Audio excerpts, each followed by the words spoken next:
everybody, my name is Meg Treseder. I am the Adult Services Librarian at the beautiful Azle Memorial Library in Azle, Texas. And I have 5 books to share with you today. 4 are fiction and 1 is a memoir. And I'm going to start and end with some really great ones, and some of the middle are, they're okay.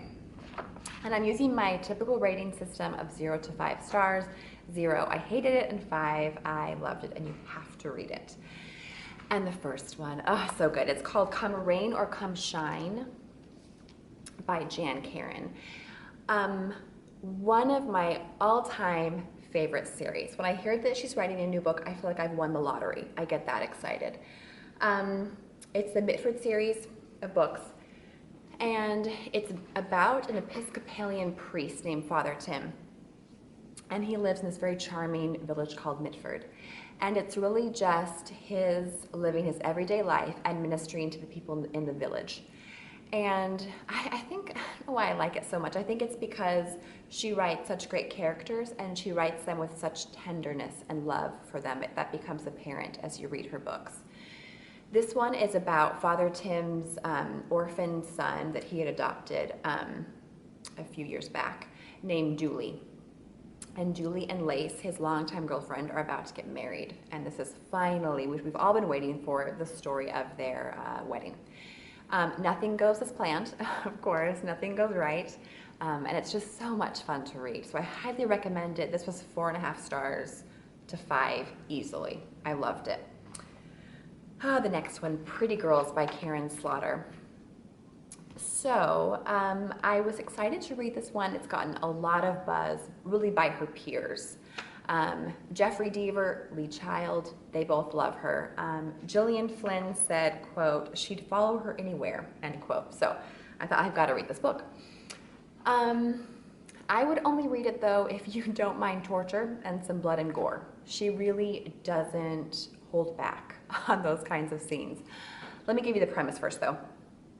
It's about 2 sisters, Lydia and Claire, and one is this kind of trophy wife to a multimillionaire in Atlanta, and the other one is a recovering drug addict, a single mother. So they've taken kind of some different paths. And she starts with action right out of the gate, because in the opening chapter, I think it is, Claire is out with her husband getting a drink, and they end up in an alleyway, and some things happen, and he is murdered. And I'm not giving that away. That happens again very early in the story. And it turns out that that murder is connected with their sister's disappearance. Their sister Julia had disappeared years ago when she was a freshman in college. And that disappearance just tore the family apart. It drove their father basically insane. Their parents were divorced because of it, and just really did terrible things to their family. But it turns out, again, that murder is connected with the sister's disappearance. And so it had such great promise at the beginning, good writing, great characters. You get good backstory and things that just keep you invested in the story. But then it got too convoluted and far-fetched. I just couldn't follow along with it. It just didn't matter to me anymore, because it just became too crazy. This would never happen.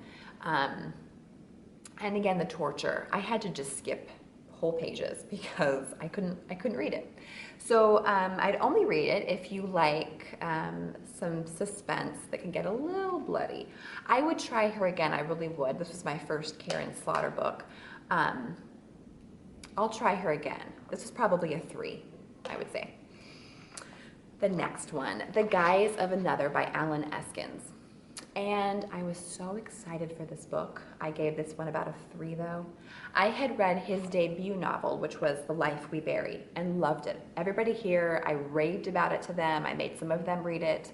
And we were all excited for his next one. And I think the reason I liked the first one so much is because the protagonist, he's just so fabulous, so intelligent, so clever, and he just drives the story along. This one was the opposite for me. The protagonist kind of ruined it for me, actually. So it's about a detective who's kind of down on his luck.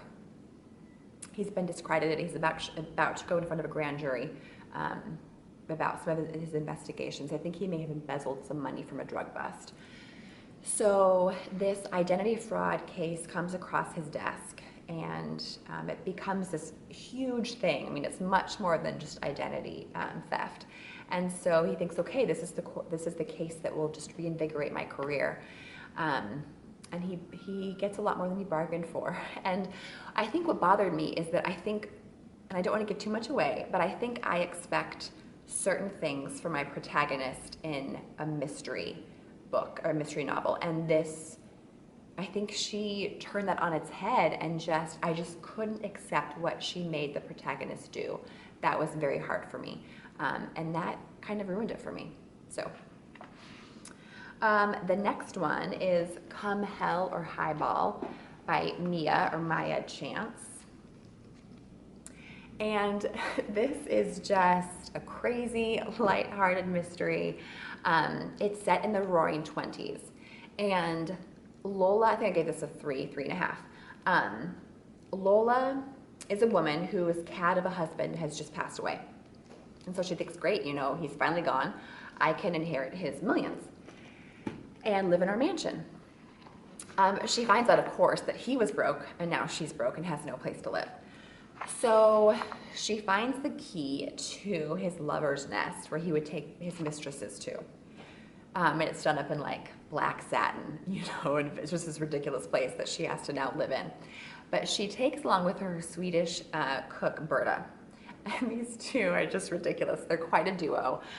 Berta is very no-nonsense and is always berating Lola, and they're just crazy together. And Lola is this woman, she's always eating or drinking. That's the highball in the title. She loves chocolate and she loves her alcohol.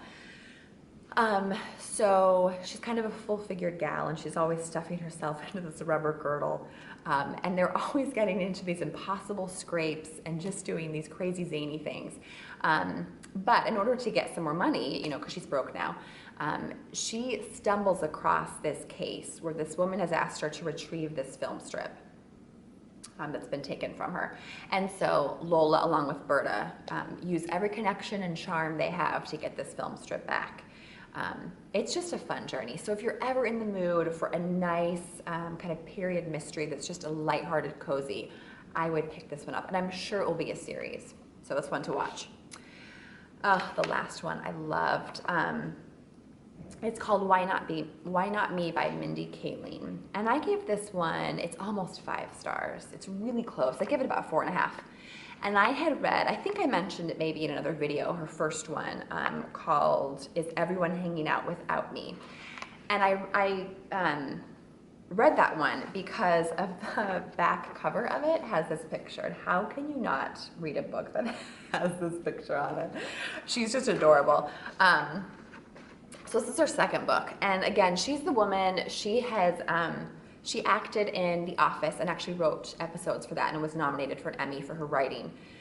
And then she has her new TV show called The Mindy Project that Hulu has actually picked up in the last year or two. So she's, you know, famous now. And this is her most recent book that's come out. And I love this one more than the first. I thought it was funnier. I thought it was more cohesive. The writing was even better. You know, I laughed out loud several times in the break room here at work and just enjoyed every minute of this book. It's basically a series of essays, and she starts the book because she says that the premise of the book is that in her 20s, she wanted people to like her, and now she wants people to know her. So she is incredibly honest, to the point where I couldn't believe that you would admit some of these things. It's crazy. But she is she tells it like it is, and she's just so refreshing that way. She describes having to go and announce the Emmy nominations, and she wasn't nominated. And she talks about how upset she was and how that was heartbreaking and how she was upset and frustrated and angry. And she was just very frank about her experience. Some of the standout chapters, she goes to Harvard to give a speech. It's hilarious. One of my favorites, though, she writes a chapter of the book where it's her alternate life story, and she does it in a series of emails, and it is begging to be made into a full-length novel, and I really hope she does that one day. She's just funny and refreshing, and she's a girl you want to go and get dinner with. She's that kind of girl. She's just awesome. And so I loved her new book and I highly recommend it. So that's it today. I hope that you could read some of these books and enjoy them as much as I did. Thanks.